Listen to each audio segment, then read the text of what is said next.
As flickered flame makes shadows bend, and smoke meets moonlight, cold and blue. When blackest night hails twilight's end, then darkness comes to beckon you. As hunger turns the flesh to fire, and breathing falters, reason halts, then creep the claws of dark desire to rip and split you at your faults.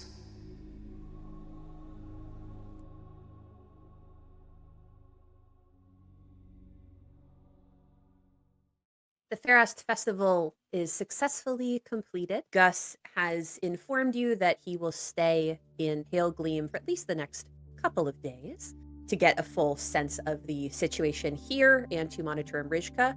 Emrishka, for her part, will be doing the consecration ritual for at least a day in the Misthaven North Wing with a couple of the acolytes from the Hall of the Veiled Mother. So you guys all wake up the next morning, and a few days travel away from where you are at Veracasti, a letter is being delivered to a townhouse in Crusader Square, which is currently being occupied by the Baroness Radia Vidira, and it is addressed to her from a one Sinza Dukhan. Sinza sits at a writing desk in what was Radia's old room, and begins to write. Dear Radia, I quite enjoyed... No, crumple. Trash. I appreciated the... Nope. Trash. This happens several times until finally she gets something down that she feels confident over. Dear Radia, I must admit, your descriptions of artists might make others turn away, but I find your words evocative and compelling. I can see the worn pavers and glass yellowed with age, just as you've illustrated it. I do hope your future letters will continue to be so expressive. It makes me feel as though I'm walking alongside you, conversing as we did through the forest near your family home. You write of beauty, and I find your words to be true. Beauty reminds us of what is missing. It can be a welcome yearning. And please, do not apologize. You have responsibilities, I'm sure you're all too aware of, that come first. But rest assured, you handle them with grace and poise. I have yet to feel cast aside by you. And I suppose I often have my own duties to attend to that keep me from having the time to share more when we're together. You may have already heard this from the esteemed Dr. Daeric, but my companions and I took it upon ourselves to investigate the north wing of Misthaven. We were successful in soothing the souls there, due in no small part to the incredible talents of my counterparts. And while the wing is far from cleansed of the tragedy that occurred in its halls, I'd like to think that we made a difference. Perhaps one that will ease the hearts of those connected to the sanitarium? Only time will tell. As I read the end of your letter, I find myself once more caught up in your narration. Well-traveled as I am, I've never been to Artis, and yet feel well prepared to know the city should I ever make it there one day. I do hope you danced the night you wrote to me. I know what it feels like to have to play at joy and excitement for the benefit of others, but sometimes I find it nice to get lost in the game. Fun can still be had even if you'd rather be elsewhere. And were I elsewhere, namely by those canals with a shared glass of wine, I would be glad to be the warm smile to fight the chill for you. With warmth and anticipation, Sinza Dukhan. P.S. For the record, I do find you courageous. It takes a lot to lead. And as she finishes that and places her quill or pen down, she kind of, both hands on either side of the letter, flat against the desk, as if trying to ground herself.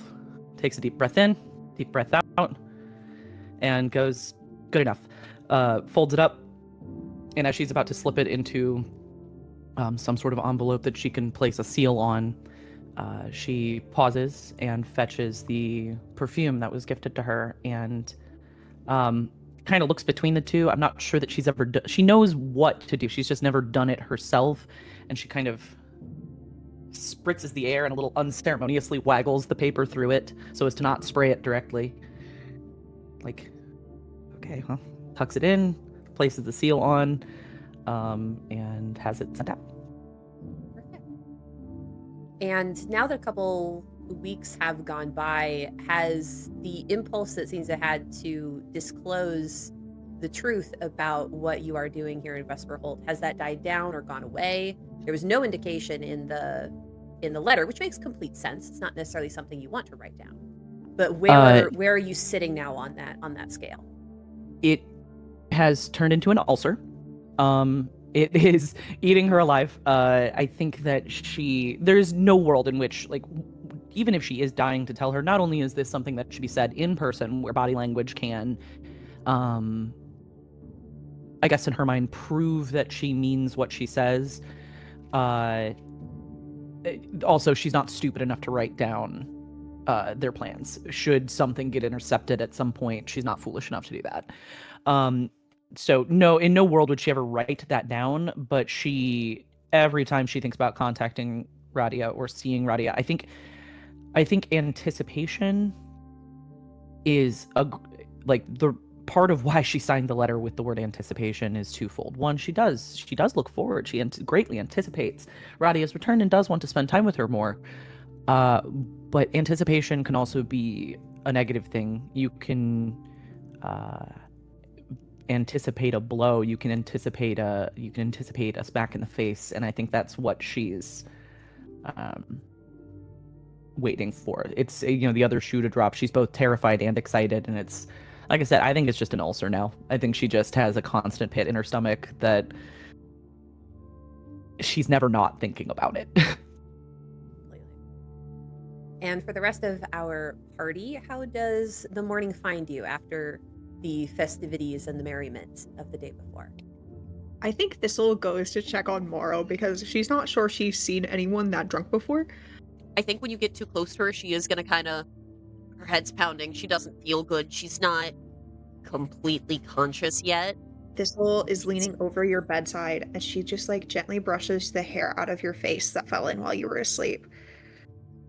She kind of tuts and you let yourself get pulled onto the bed as Morrow just kind of tries to lay against you. And just, oh my god. I think with a cold washcloth in one hand, her wrist gets grabbed and she gets pulled into the bed and she's like, there. And she gently is dabbing at the sweat and it's like, you'll be all right. I feel gross. I know. Why didn't you stop me when I tried to go shot for shot with Gus? That was a horrible idea. I told you out loud that that's a terrible idea, and you said, I'm grown, let me do what I want. I did do that, didn't I? You need to listen to you more, Thistle. I'll remind you that you said that. And she lingers as long as she can because one, she's starting to have emotions. And two, you're hungover, bed's comfy, I don't want to move. I can hear bananas at this point. So you two have a bit of a lie-in. The post is delivered. You see that one of the items that is delivered is addressed to the code name or has the code on it from Mari, meaning that it is actually for Odessa, but of course we're not using her real name. It's not. Wick is for your girlfriend. Wick is going to visit Odessa in the morning and bring her goodies from the fair that she wasn't able to attend. There's all sorts of the cakes and things that were at the fair, and even the classic alcoholic beverage that we indulge so much in. Just a little bit of everything that she had missed out on. And also this letter, of course. Absolutely. So yeah, you guys can have purchased a paluti cake. There are 5 of you in total, so we'll roll a d10. That is a 7. So Wick, when you eat your slice of the paluti cake, you find the nosoi. Oh, what was the nosoi again? So it's thought to give you good luck. So, how this manifests is you see a momentary prophetic glimpse of your fate. You gain a +2 circumstance bonus to a single check. You can apply the bonus after you determine the result, and it can potentially change the degree of success. So it's a one-time little boon that you have. I love that. That absolutely tracks for our sweet little man. Yeah, he honestly deserves it. He does. Okay, to-do list. We need to find a way to cure Odessa so we can all go to the wedding. Yeah, actually, that has it not been everybody else's objective this whole time? Wick, you make your way to see Odessa in the greenhouse. As we mentioned, she is still there since Mist Haven is being cleared out, and we're still waiting for some of her equipment to arrive. And she wishes you a good morning, and will sit by the window, as kind of has become customary, where Wick likes to sit. Maybe by now you even have, a chair and a table on your side, so that it feels, front to front. Did you have a good time at the Fairest Festival? It was quite lovely. Usually around here it's so dreary and damp, but it was quite funny and joyous. I brought you so many goodies so you could enjoy. I do hope that if there is a fair in our future, that you'll be able to join us. Perhaps so. Once I am moved into Mist Haven, I may be able to see more from the windows of the town. Who knows? It would be quite remarkable. I'm going to inform her about everything we know about Rashawn and the Dane Marché and Tallulah. They're so well dressed and very, very proper. It's kind of taken off guard a little bit. Do you know anything of them? No, I do not know any of your Accountant Chris associates. I am only tangentially related to all of this, and perhaps it is for the best that I stay that way. Oh, I guess in theory, but I mean, if you were to come and meet them, they're quite kind. We could just sort of dance around what you're truly here for. Maybe they would think of my mask as a fashion statement and not a necessity. We'll have to get you a hat. They really like hats.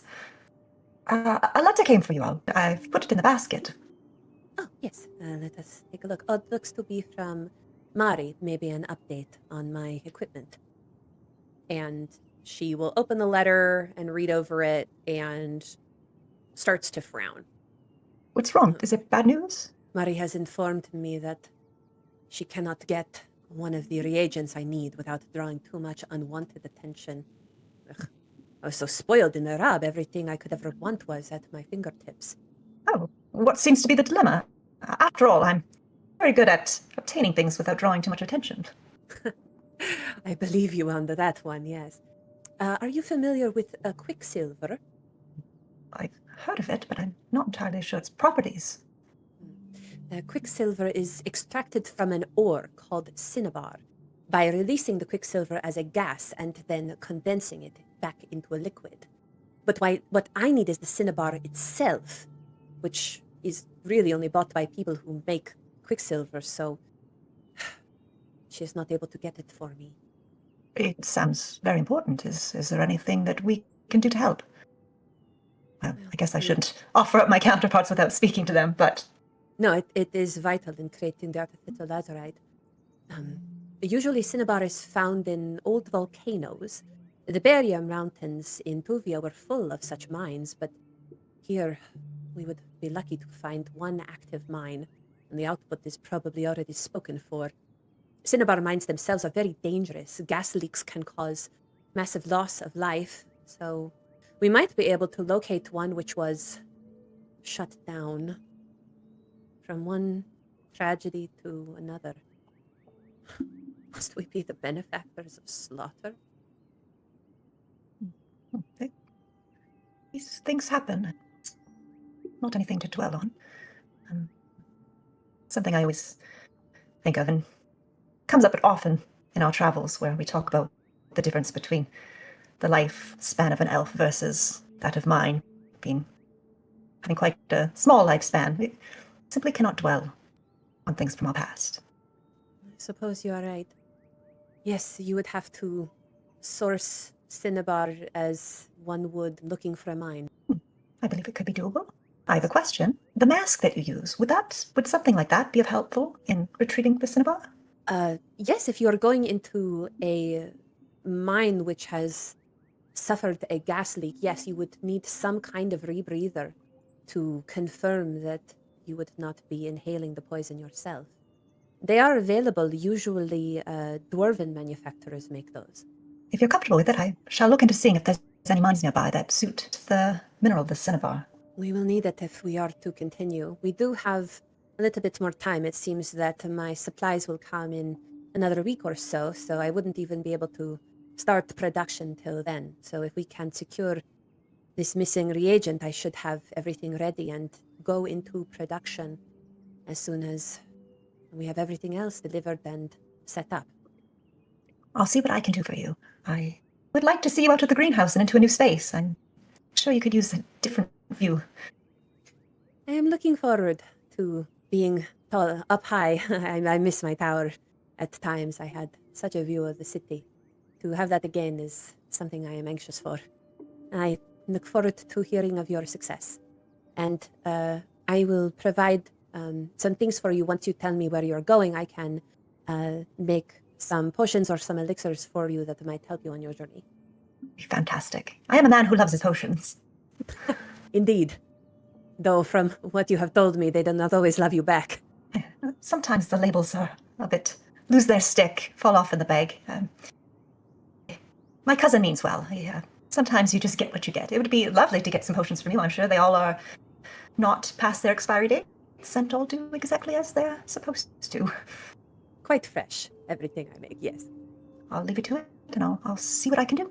So once everybody has recovered and convened in one place, Wick, you may let everybody know that you guys have to source some cinnabar. This is now my mission in life. I will make sure that our sweet little man can make good on his promise to Odessa. I want him to be with a lady. That's it. That's the entire reason I'm in this campaign, I guess. Hooking my co-party members up with NPCs. There we go. It's a noble pursuit, truly.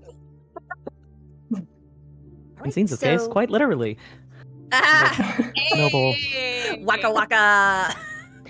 Thank you. That's my time, guys. I'll So, in order to determine where you guys might find some cinnabar as locally as possible, you can go ahead and give me a gather information check. And this would take up the remainder of the day. 21. 21. I also got a 21. That is a 17. 23? Can I trade my score with Scene's? Because I don't feel like Morrow should be the one that knows this much about society things. So remember, gather information, it's talking to people. So yeah, fair enough. But you might have overheard something. It's also like doing research and things like that. Generally, choose to believe that she put her doctor hat on and got her information as a research for my next submission to a medical journal. Yeah, that makes complete sense. So, Morrow, as you are all doing this research, you learn that at the southern fringes of Vesperholt, there are a few mines. Vesperholt to the south goes into the foothills of the Ulkazar Mountains. So there's copper and graphite mines littering the foothills. Most of them are active. Among the tales of gold veins and cave-ins, Morrow, you do hear of one Quicksilver mine which was closed after a deadly gas leak claimed the lives of 1/3 of the miners within. It's probably about 2 days south travel of Pale Gleam. It's close to the border of Amans County. And the small town of Red Barrow is only a few hours away. That's Vesperholt's southernmost community. So once you guys get down there, you can talk to the local surveyor and get a map, and that'll take you right to it. Under the pretense of making sure that the dangers of this place are thoroughly stated in my journal. Yeah, you gotta keep petitioning those magazines one way or another. I will get my publication, goddammit. It is funny. There aren't a ton listed like in the lore, but magazines, periodicals, those things are actually quite popular in in Galarian. The world is actually quite well connected. So when you talk about medical journals, you talk like these things absolutely do exist. Love that. Even the Magician's Monthly. Oh, that of course Amazing. we're canonizing, of course. Absolutely. You guys may you have a couple options for traveling. You guys can take the carriage if you want to. One of you guys can drive it, or take turns driving the carriage. You guys can just straight up take horses and ride the way down, or you guys can take a driver with you. But of course, that might start to, raise some suspicions. I vote horseback because the less important we look, the better, especially with how our reputation has started to precede us. Are we trying to reestablish mining procedures in a mine, like making sure it's safe, or are we going and collecting the cinnabar for Odessa ourselves? Yeah, so eventually you guys are going to have to get it. So I'd say now it's more of a fact-finding mission. Does it really exist? What is the state of the place? Is their cinnabar still there? And then you can potentially figure out how to mine it. Then if we don't have to take anything back with us, I'm inclined to agree with Morrow that we should perhaps go on horseback and just look like we're taking a little trip. Thistle's so down. She even like starts kind of like packing as almost like as if they're going like on 3 different kinds of adventures. Like it could be a beach day. We could be going to the mountains, you know, just like throwing people off. There's no world in which Scenes that doesn't walk past Thistle packing, stop, reverse, stare for a moment and go, "You think they're gonna look into your bags?" I just have my bags. And I like open it up and it's just like 6 journals that Morrow's been trying to get into. I have like They're covered just in like red a ink. pack. Yeah, I have like just like a pack of fresh paper for us. Like some scrolls that I've been working on. I'm like, they don't know what's in my bag, but they just see that I have fancy bags. All right, continues walking. I think this is like a thing that Lou and I used to do when we just wanted to get away without people asking us a bunch of questions, is that we would just kind of pack as if and then go and like take like a romantic gallivant into the woods. So for her, this is kind of like, well, it's kind of fun to do it again. So yeah, the next morning, you guys make your way to the town of Red Sparrow. It's about 2 days ride, stopping for, to camp overnight. On your way out the door, Sinza, you receive a package, and it's from Emmerich, who you have had no correspondence with since you wrote him about 3 weeks ago to ask about his relationship to Dr. Daeric. And the package is stamped with Emmerich's seal. So this is not from a proxy. This package is from him, presumably using the Magic Mailbox Network, which is a real thing, which is very cool. Basically, every major city is connected with a magic mailbox where once per day you load it up and then it does a swapperoo. So they're not infinite. You can't, transport like people. It has to be an inert material. But you can transfer some things for a price. I think she would open that, and I don't know that she would do it privately necessarily. I don't think she's like making a big show of it, but I don't think she's going to care if people are watching. She might not open it like an excited child on Christmas, so like if as she is opening the package sees that it's something that might be better suited to fewer eyes, she might like move it elsewhere. But so standing on the porch, you sit at one of the little tables there, open the package up, and there are 3 books within the package, and these are academic reprintings used for scholarly study. And some of the pages of each book are flagged with bookmarks. what are these books? Well, just at the very least, what are the titles, or what are the 3 subjects? Yes. The first book is a historical and apocryphal annotation of the Acts of Iomedae. Thrilling title. These are academic books, so the titles are are very on the nose.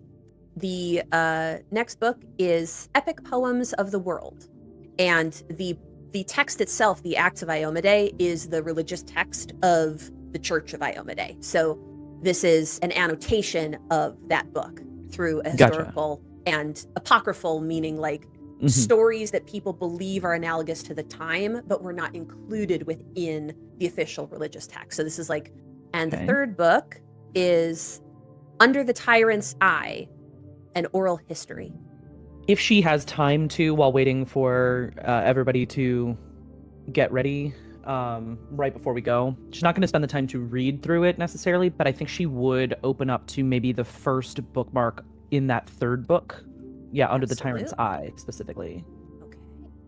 So the bookmark in here is a section that is interviewing a garrison of Knights of Ozem. That the Knights of Ozem are and were a religious order that was a subset of the faith of Eridan. Specifically, their patron goddess was Erasne, who was Eridan's herald. The Knights of Ozem were the ones who spearheaded the Shining Crusade to defeat the Whispering Tyrant, and they were in charge of like patrolling Virlik and keeping, doing what they could to keep the undead at bay. Their order has pretty much been decimated and abandoned at this point. There are still Knights of Lastwall that are doing what they can in the Gravelands, but the Knights of Ozem are no longer an organized force. Is there anything in particular that stands out about this interview, or is it just like with just me looking, like opening it up, like I see what this is about, I'll have to delve into it deeper later? Yeah. You do see the word Daeric. I think it catches your eye. Got it. So if you want to read the text around it, you may do so now. Or you can wait. If I have the time, if my companions are still getting packed and getting their stuff strapped to horses, then I will read it now. Otherwise, I can wait until we spend the night at our first stop. Thistle is going to kind of wander over and be like, so? You called me over-prepared. I fear that you're a little under-prepared. Do you need me to pack for you? I saw Emmerich's stamp on this. Is everything all right? Yeah, no. And she kind of pulls the books a little closer. She's not hiding them or anything. No, I'm already packed. This Emmerich sent this. Again, her attention's kind of being drawn away by the book. He sent a couple books that have pages that he kind of earmarked for me. There was no note with this, right? It was just these books with earmarked pages? You get the sense that Emmerich wants you to figure it out. He doesn't want to spoon feed it to you. Sure. Thistle takes a deep breath and it goes, classic. Another puzzle from him. That's awesome. That's exactly what we need right now. I am ever in training, as he might say. I just happened to catch... I'm going to read this before we go. Shouldn't take me too long. It's just a couple pages or so. It shouldn't take me a minute. I just happened to catch the name Daeric in the text, and I am burning with curiosity, and I think I might actually die if I don't read what this says. So give me just a couple minutes, and I'll hop on the horse. Understood. I'm just gonna go let the others know. And she's already back in her book, just kind of like, I think that she goes directly to Morrow, actually. So your Daeric friend seems popular. Is a renowned professional in the academic world. Might want to do a drive-by on, what Miss Ducon's doing over there. I guess Emmerich left her a puzzle related to your friend. Did he now? Let her finish it first. Then they will share. Thank you. That's all. But, To see me, Dr. Daeric. Maybe you just haven't been published in the right journals. I don't know. He seemed kind of up to me. Morrow is actually not gonna go up to Cinza on that right away. She's gonna spend most of the horse ride percolating on, okay, how do I bring this up without seeming weird? Okay. So your companions will not interrupt you, Cinza. So I will read the passage from this book, and you'll have a chance to look it over briefly at least, and then decide what you want to do.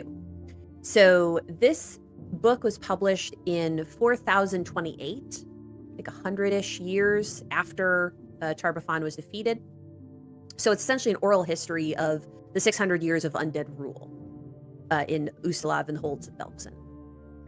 So the quote that sticks out in your mind the most is, "What must it have been like for our brothers and sisters to have known Iomade as little more than a child, to see her grow not only in combat, but in compassion, to stand undaunted and unconsumed by despair and madness, even at the loss of their herald, broken and bloodied in the hands of the Whispering Tyrant. My mentor, Dame Oliant, studied under Sir Daeric, who said, 'To see your future dismantled before your eyes is to be provided with the raw materials to build a better one, with bloody hands.' I think that's what each of us has done, as Ustalavi, in our own way, or what has been done for us. that we have all inherited.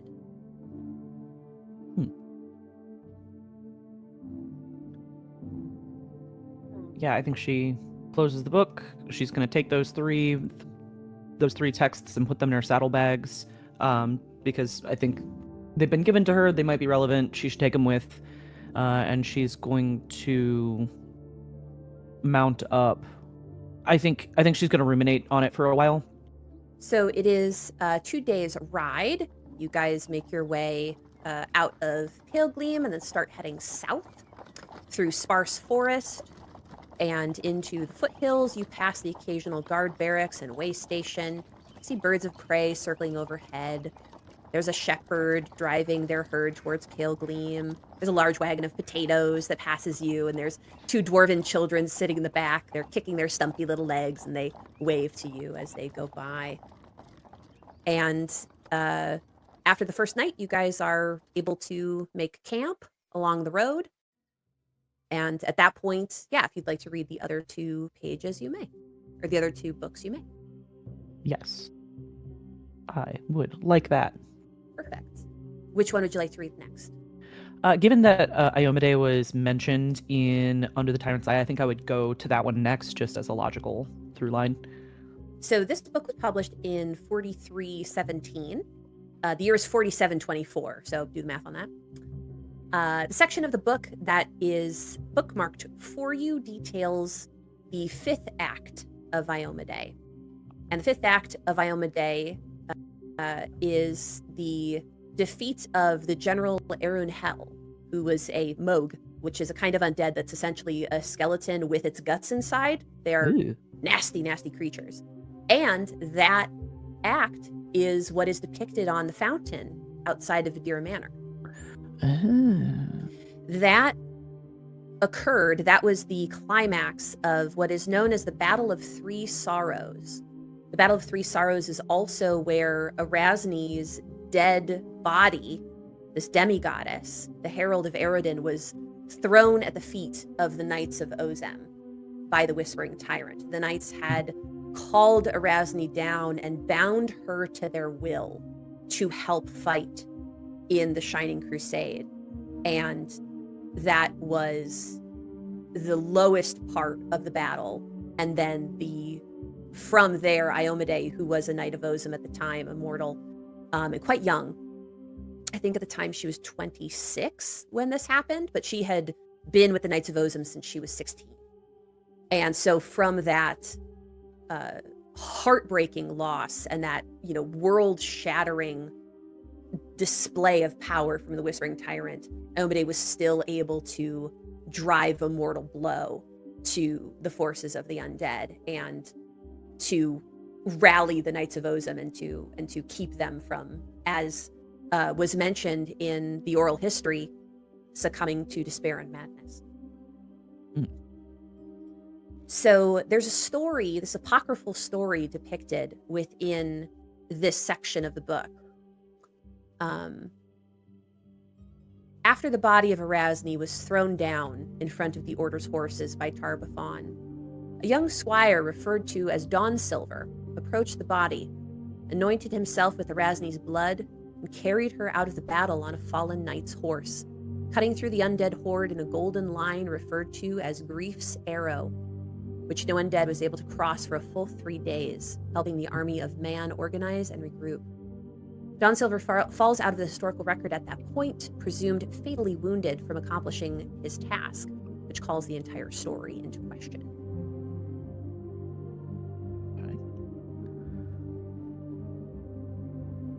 And then the last one? Collection of epic poems with a small biography about each author contained within, published in 4604. So this was a few years before the death of Eredin. Flipping to the bookmark within, you see a poem by Vincent de Tarblay, whose biography mentions a childhood illness of tetanus, which kept her hospitalized for over a year in, quote, a town near Ustalov's capital. The poem reimagines the Battle of 3 Sorrows from the perspective of an orphaned elf with blonde hair like silver strands and blue eyes like the gentle dawn. The boy walks through the battlefield and encounters the body of Erasne, dipping his fingers into her blood. The boy then shoots up into the sky like an arrow, witnessing the final defeat of Tar-Baphon by trapping the Lich King in the gallows spire in Virlik. I don't think she makes a secret she doesn't make a secret of just kind of spending her time reading. So, around the campfire or in her tent, whatever, she's reading and approachable about it. When we get to our first campsite of the journey, the first opportunity that Morrow sees that where Cinza does not have her nose actively buried in a book. Once we've made camp, we've had dinner, we're kind of just at leisure time for the night. Cinza, dear. Yeah. Thistle mentioned to me earlier that you had a couple books that were sent by Emmerich. Mm-hmm. Yeah, she kind of shows the title of, I think by this point she's reading Epic Poems of the World. Yeah, a couple books he sent.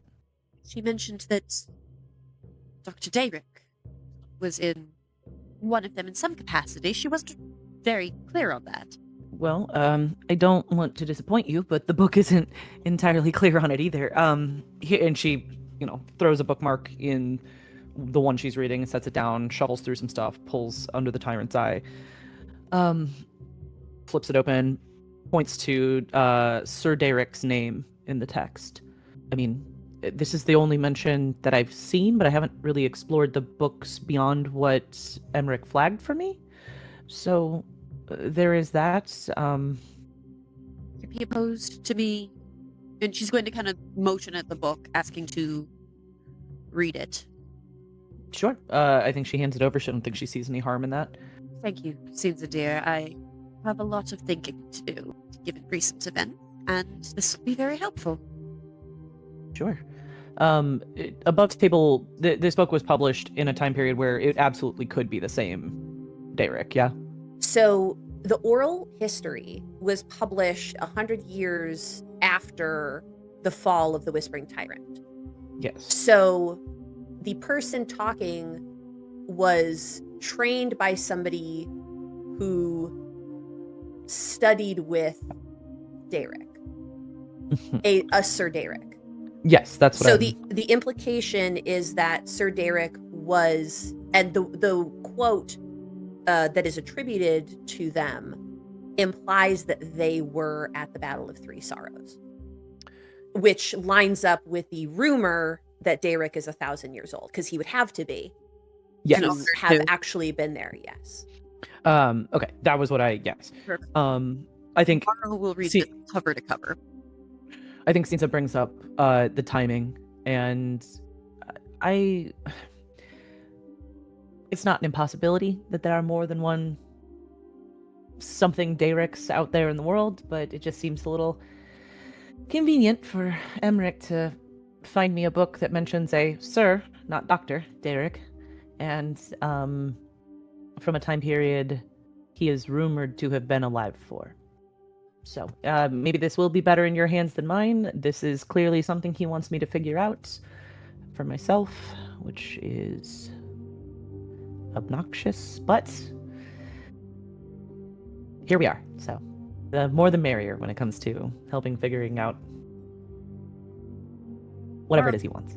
Morrow kind of stands there in awkward silence for a moment, and then Cinza, can I ask you a question, friend to friend?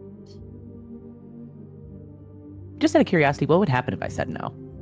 I'd walk away and never ask you a question again. You know what? That does track for you. No, go ahead. It's fine. How do you handle something that feels akin to betrayal from someone who never really owed you anything in the first place? Fuck if I know. I know he knew. Knew what exactly do you mean? We all saw the vision. Mishaven. You think he knew to be gone? I think he knew there was a risk and left anyway. He's their family doctor, and he says that it was his fault. As the resident doctor to a noble family, you know everything. It's your job. I think she kind of, shuffles where she sits.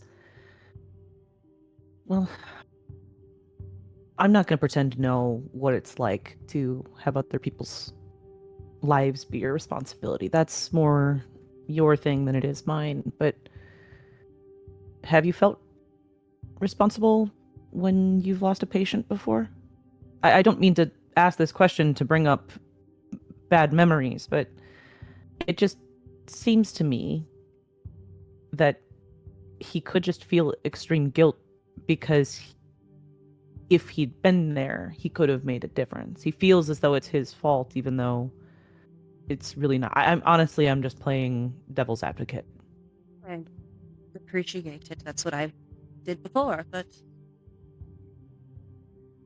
this is the man that drilled into my head over the course of several classes that your responsibility is to medical honesty and to the well-being of both the patients and any potential future patients before yourself. Yet he left to go on a press tour. While I know he is just a teacher from long ago, there's a part of me that feels like I've been lied to. And if I ever get to face him, as he has declined to see me thus far, I don't even know how I'm going to begin. I wish I had sturdier words for you. Something that you could brace up against. But I don't know that I do, because I don't necessarily know what this feels like. I think it's evident in this moment that Cinza is taken aback that for all the trouble she gives Morrow for being old and not knowing how to do stuff that's normal, all of this in lots of quotes, she is taken aback that she is being asked for her opinion on something so raw and emotional. I think it's okay for you to feel lied to, whether that's the truth or not. But to get to that truth, I think you're going to have that conversation. I think you're just maybe missing pieces of the puzzle. I'm not sure. That is a very good point, Cinza dear. As much as I'd like to feel I know the man because of the level of intimacy that I have with his work and his professional life, there is a whole nother side to all of us. And there's a moment where her eyes go somewhere else for a minute. Just that kind of 1,000-yard stare. Anyway, have a wonderful night, Cinza dear. Let me know what you think of your book of poetry. And Mora's gonna kind of walk away before Cinza has the opportunity to respond to that. Sits down next to Wick and starts kind of talking with Wick about whatever card trick he's doing, or the new potions that he's got from his cousin, or whatever food he's been eating recently. And while she at first just kind of thumbs through the book and skims for which parts are going to be the most useful.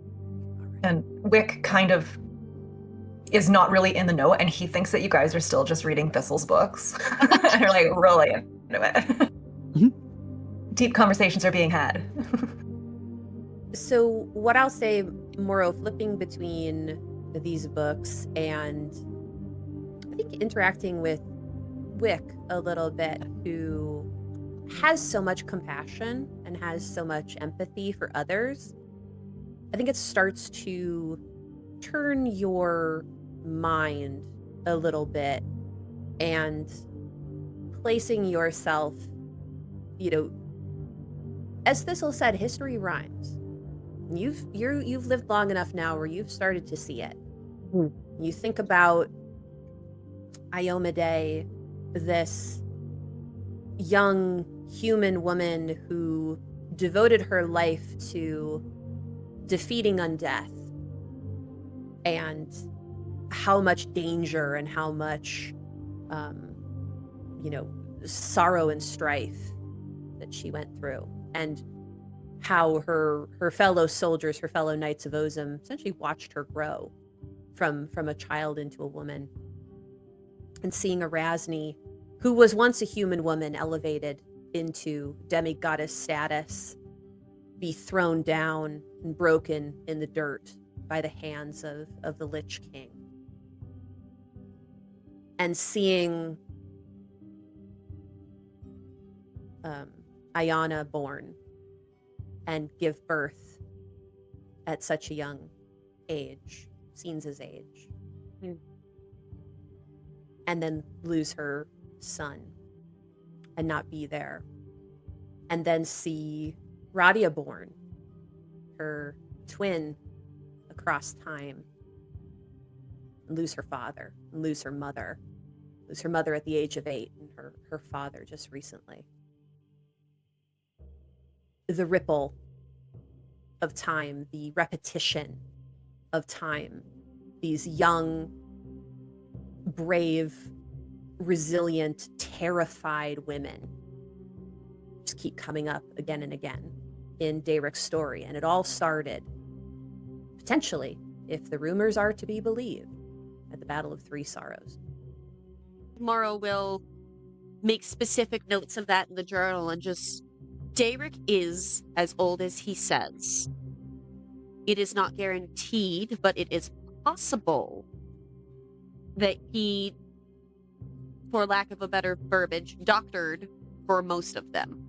And she just, the first thing she's going to do is, when we get to the next place with the library, is really just look for as much information on these wars and on these women as she possibly can.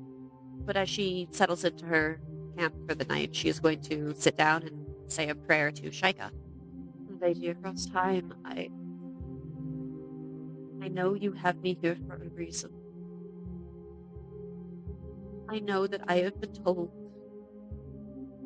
to hold myself in check for a reason.